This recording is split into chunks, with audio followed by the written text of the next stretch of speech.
Bueno, definitivamente estamos en una etapa jurídica muy importante para la República de Guatemala porque la elección de magistrados titulares y suplentes para la Corte de Constitucionalidad es lo que ha tenido a TN23 cubriendo esta noticia tan elemental e importante en las últimas semanas. Así que hoy no va a ser la excepción, Sandy. Vamos a tener un análisis completo con nuestro querido compañero. Bienvenido, David López. Aquí está tu casa en A la Medida. Buenas noches. ¿Cómo está, David? Bienvenido. Buenas noches, Sandy. Qué gusto poder saludarlos un viernes más, una semana que se ha ido rapidísimo. Increíble. Con toda la coyuntura y por supuesto nosotros hemos querido tener este espacio para analizarlo junto a ustedes, lo que está sucediendo en nuestro país, elecciones de segundo grado. Esta vez vamos a hablar de la elección de los magistrados de la Corte de Constitucionalidad.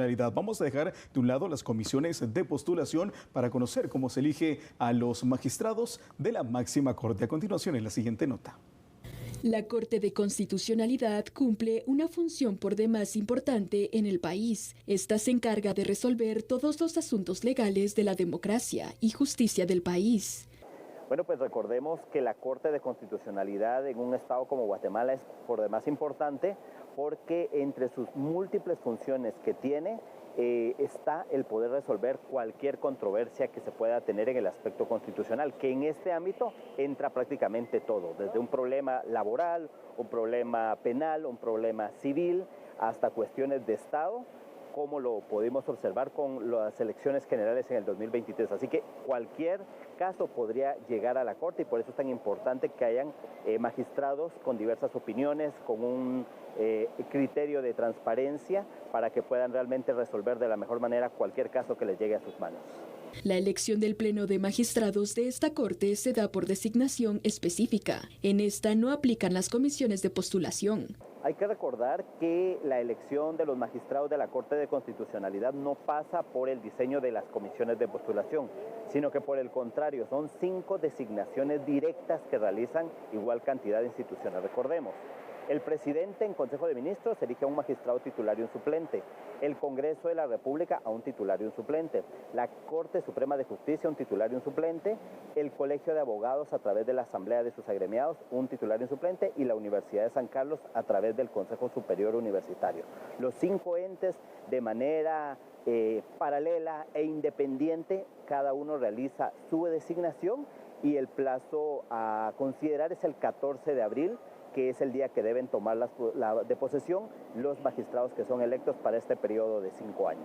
El 14 de abril del año en curso, los nuevos magistrados, 5 titulares y 5 suplentes, deberán tomar posesión de sus cargos en la máxima corte.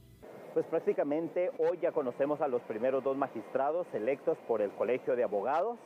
El próximo lunes 16 conoceremos la decisión del Consejo Superior Universitario, que ya ha programado esa fecha, y posteriormente tendremos en estos primeros 15 días de marzo la elección por parte del Congreso de la República y del presidente en Consejo de Ministros. Así que como guatemaltecos tenemos que estar muy al pendiente de la información, de las decisiones, de las acciones, para ir conociendo estos nombres, esas trayectorias, esas hojas de vida y esos procedimientos que se tienen para realizar a los mejores. Por último, solo recordemos que la Corte Suprema de Justicia está pendiente de cómo definir su proceso que va a realizar, pero prácticamente ya estamos encaminados a esa integración de la próxima Corte. Las próximas semanas serán cruciales para el conocimiento de la población, sobre todo de las personas que ocuparán estos cargos. Venimos conocido la importancia de la Corte de Constitucionalidad, este proceso que es por designación, el tema de los magistrados. Acá pues vamos a ir desglosando sobre la elección que deberá ser el organismo ejecutivo. Elige un titular y un suplente. La elección se da en Consejo de Ministros. Cabe resaltar que durante esta semana se dio a conocer que esto será de manera privada. La recepción de expedientes es del 16 al 20 de febrero, es decir, a partir del próximo lunes. Y no tiene procedimiento establecido y esta no puede ser impugnable. Además de eso, también del organismo ejecutivo, el Congreso de la República deberá elegir un magistrado titular y un suplente. La recepción de expedientes se dará del 2 al 20 de febrero. Acá el Congreso ya está recibiendo los expedientes para quienes buscan postularse a esta magistratura. La elección se da por mayoría absoluta, 81 votos de 160 diputados y también no es impugnable, según lo establece la ley. Son estas dos primeras instituciones que pues elegirán a el magistrado titular y suplente de la Corte de Constitucionalidad. En el orden que lo tenemos acá, sin embargo, ya se dio la elección por parte del Colegio de Abogados y Notarios. Son decisiones no impugnables, Fernando. Interesante el concepto de ser impugnable o no, porque déjenme comentarles. A ver, vamos a dividir estas designaciones en dos grandes áreas. La primera es política. Y cuando hablamos de esa designación política, inmediatamente entra el organismo ejecutivo y el organismo legislativo en cuanto a definir que quien les va a representar en la Corte de Constitucionalidad, pues básicamente ante esa decisión no existe en materia administrativa un recurso, por ejemplo, de reposición o de revocatoria que pueda afectar la decisión. En el caso del presidente en gabinete de gobierno con Consejo de Ministros o bien en el Congreso de la República, los diputados. Entonces, acá básicamente sí existiría una posibilidad que sería presentar una acción de amparo. La acción de amparo siempre ha sido en estas elecciones de segundo grado un comodín. Es como cuando jugábamos algún juego de niños, teníamos un comodín, el amparo siempre ha sido utilizado así. Ahora, cuando hablamos ya de las elecciones gremiales y en este caso académicas, ahí sí la alta probabilidad de poderlas impugnar es absoluta. Claro. ¿Por qué? Porque existen recursos internos que pueden ser apelación en el tema de la decisión en el CANG, en el Colegio de Abogados y Notarios de Guatemala, y cuando es a nivel del Consejo Superior Universitario en la USAC, ahí cabría un recurso de reposición o bien podría también presentarse sin ningún inconveniente la acción de amparo. Entonces, básicamente son los mecanismos que la ley nos permite en cuanto a atacar algo que no nos parezca, ¿verdad? Porque les recuerdo una máxima del amparo. No hay materia que no sea susceptible de amparo. Y recordemos también que a diferencia de los tres poderes del Estado, el organismo legislativo, el organismo ejecutivo y el organismo judicial, comparado con el Colegio de Abogados y Notarios que llevan a cabo su elección por medio de los abogados que están activos, va marcando la diferencia. Este proceso de diferente con el Tribunal Supremo Electoral que ya lo hemos abordado, aquí no hay comisión de postulación, que también es otra diferencia del proceso. Y también llamaba la atención porque esta semana había algunos sectores que, especialmente en sociedad civil, que preguntaban si el proceso de elección de representantes del Ejecutivo a la Corte de Constitucionalidad se iba a hacer público. Sabemos que por ser una sesión del Consejo de Ministros ya aclararon que esto no se puede realizar públicamente porque es una decisión muy interna que se debe tomar y es un poco de la explicación en las diferencias de cómo se va eligiendo titular y suplente de cada instancia. Es decir, lo importante acá será observar cómo se lleva a cabo este proceso y estar atento a la información que pueda emitir el Ejecutivo.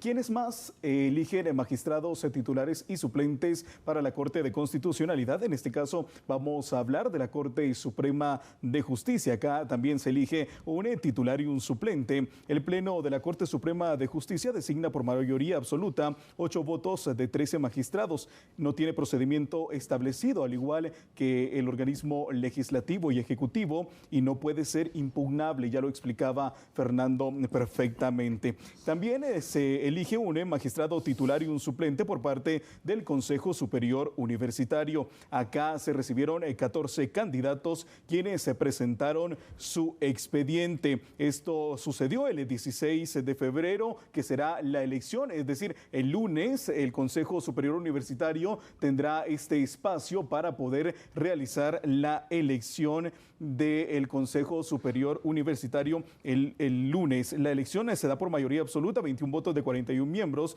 y esta designación sí puede ser impugnable. Además de eso, también el Colegio de Abogados y Notarios, que vamos a ir hablándolo poco a poco. El próximo día lunes, el 16, entonces, compañeros, tendremos la elección por parte del Consejo Superior Universitario y conoceremos a otros dos, porque ahora conocemos a los del Colegio de Abogados y Notarios. Así es. Es increíble cómo la tricentenaria Universidad de San Carlos de Guatemala, que reviste una importancia a nivel histórico y a nivel de todo el esquema educativo a nivel superior, no solo en Guatemala, en el mundo. hablar de que usted salió de la Universidad de San Carlos de Guatemala, le abre las puertas en cualquier espacio del globo terráqueo. Y acá en Guatemala, en este año que realmente esta elección viene a consolidar el movimiento que los sancarlistas egresados de la Facultad de Derecho, abogados y notarios pueden realmente designar a esa persona que naturalmente va a representar a la universidad en la Corte de Constitucionalidad.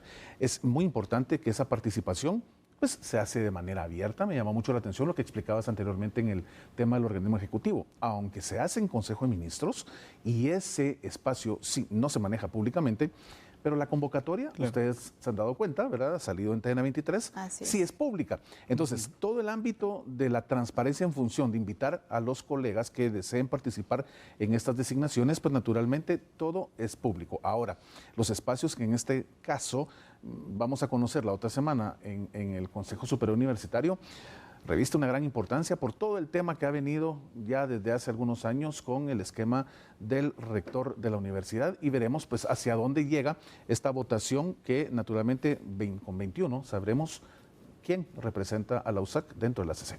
Y bueno, es importante, la verdad, esta designación es el máximo orden, el máximo órgano también de protección y de poder garantizar el cumplimiento de nuestra Constitución. Últimamente hemos visto que la Corte de Constitucionalidad ha tenido un papel bastante importante en muchísimos procesos, en temas electorales. Si nos adentramos entonces con esta situación, también constantemente la Corte de Constitucionalidad pues toma decisiones y recibe una serie de acciones. Por eso es importante también ir conociendo su integración. Ya conocimos entonces el Ejecutivo, el Legislativo, el Judicial y el Consejo Superior Universitario, que forman parte de la elección de titular y suplente para la Corte de Constitucionalidad. ¿Y quién nos falta?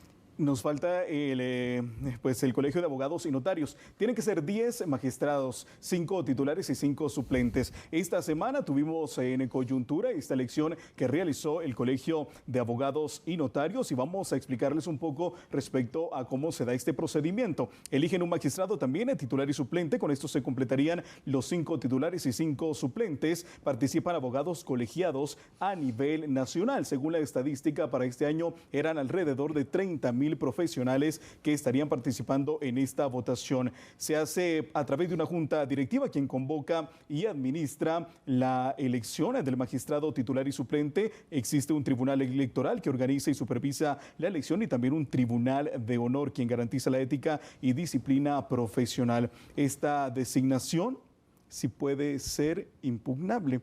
Hablamos de las últimas dos, Fernando. Estas sí pueden ser impugnables. Claro que sí. La explicación de cómo puede ser impugnable es la siguiente, es muy sencillo. Al tener un efecto de decisión gremial, es decir, una elección en donde un gremio, el Colegio de Abogados y Notarios, efectivamente, si algún agremiado no está de acuerdo en lo que ha sucedido o ve que hay algún tipo de vicio en lo que se ha manejado internamente para elegir quiénes van a ser los que representen a este importante colegio, pues entonces puede sin ningún inconveniente presentar el recurso que considere idóneo, que en este caso es el de apelación. Esto se va a presentar ante el máximo organismo interno del mismo Colegio de Abogados, o bien, que en este caso sería la Asamblea, o bien sería ante el Tribunal de Honor. Allí es donde se va a dilucidar lo que siempre hemos hablado contigo, Sandy, la pretensión procesal de la parte afectada que considera no se agotó el esquema legal de la forma como la normativa lo establece. Puede ser porque no hubo satisfactores en materia de lo que dice la ley, o porque pudo ser un tema de subjetividad. Al agremiado no le gustó quién quedó porque no llena los requerimientos, sobre todo en materia de idoneidad, y entonces ahí automáticamente puede atacar la decisión. Así que sí, altamente impugnable dentro del Colegio de Abogados y Notarios esta decisión. Me llama la atención el proceso de elección que se tuvo la primera vuelta la semana pasada, y sobre todo por qué se decide hacer una nueva ronda de votación con los candidatos que mejor puntuaron.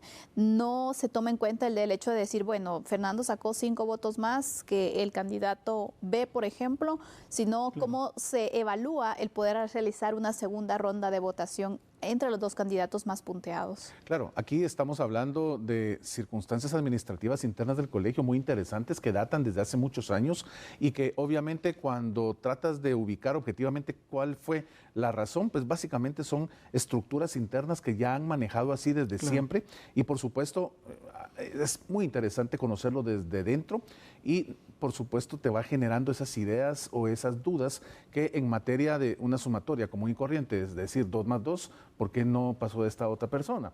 Son básicamente espacios internos que dentro del colegio así se han manejado a lo largo de toda la vida.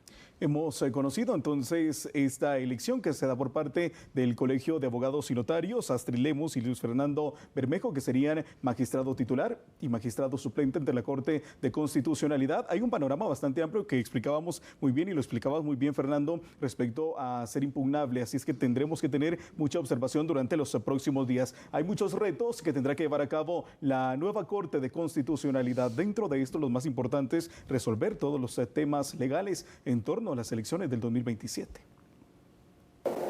Pues recordemos que los retos creo que se dan a diario en este conocimiento y resolución de diferentes casos que llegan a la Corte, así que como amparos o acciones de inconstitucionalidad o cursos, cualquier caso diario. Pero si podemos hablar de un caso muy en especial, tal vez sería el proceso electoral del 2027. Esta Corte en particular podría resolver cualquier controversia que se dé precisamente en el proceso, desde la inscripción de candidatos hasta precisamente la validación y defensa de los resultados de los votos que se den. Así que esa será tal vez uno de los retos más importantes que tiene la próxima magistratura.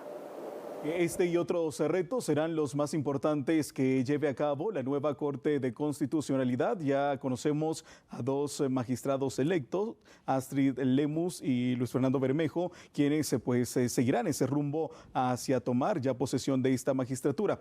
Las próximas semanas y los próximos días son importantes, Fernando, porque conoceremos esta posibilidad de impugnación. Bueno, definitivamente en Guatemala hemos conocido a lo largo, sobre todo desde el año 23, que se han dado aspectos que jamás habíamos tenido antecedente en materia jurídica en nuestro país. Y esto ha venido a reforzar que el derecho es una ciencia viva, es una ciencia que cambia constantemente y que se va actualizando y va innovando conforme la sociedad específica donde se está aplicando la norma jurídica, pues también va evolucionando. Lo podemos ver, por ejemplo, en nuestro país hermano El Salvador. El derecho allí ha evolucionado de una forma muy diferente a como el derecho evoluciona aquí en nuestra Guatemala. Y esto la otra semana lo vamos a ver. TN23 y a la medida de primera mano estaremos viendo lo que desde ya, tú lo has dicho mi queridísimo amigo, se van a generar impugnaciones, se van a generar movimientos muy interesantes que en materia jurídica serán dignos de analizar. Y es que sobre todo en la elección del Colegio de Abogados y Notarios, imagínate, está en control y está en supervisión también de todos los abogados. Cualquier situación que consideren, obviamente se vienen las acciones legales porque ustedes son los que tienen el conocimiento y obviamente pues es su materia. Entonces creo que va a ser interesante también impugnaciones que se puedan llevar a cabo, cómo las puede resolver la Corte de Constitucionalidad también o los órganos competentes también de justicia para luego conocer quiénes van a ser finalmente los representantes del Colegio de Abogados y Notarios ante la Corte de Constitucionalidad, una Corte de Constitucionalidad como las han apuntado con muchísimos retos, el tema electoral, también el tema de poder garantizar la certeza jurídica, que creo que es algo importantísimo para el país. Así que grandes retos son los que tendrán los próximos magistrados. Sin duda, y también un reto para nosotros los guatemaltecos tener la observación correspondiente a este proceso. Será a partir del 20 de febrero que iniciemos a ver el movimiento en torno al organismo ejecutivo y legislativo. Esperamos la convocatoria de la Corte Suprema de Justicia. Sin embargo, vale la pena, amigo televidente, que usted preste atención a estos temas y desde este punto analítico que usted tiene al sintonizar a la medida a esta hora de la noche pueda junto con nosotros, por supuesto, ser observador y tener esa acción por parte de usted como ciudadano, que al final es a quien le velarán todos estos intereses. Totalmente, aquí en A la Medida estamos siempre con estos análisis jurídicos y qué mejor que alimentarlos con el trabajo e investigación periodística que David ha generado en estas semanas. De verdad, qué gusto compartir con tu persona este espacio. Gracias, David, qué gusto tenerte por acá con nosotros y gracias por ese aporte enriquecedor que haces también periodísticamente para el conocimiento sobre estos procesos de elección de segundo grado.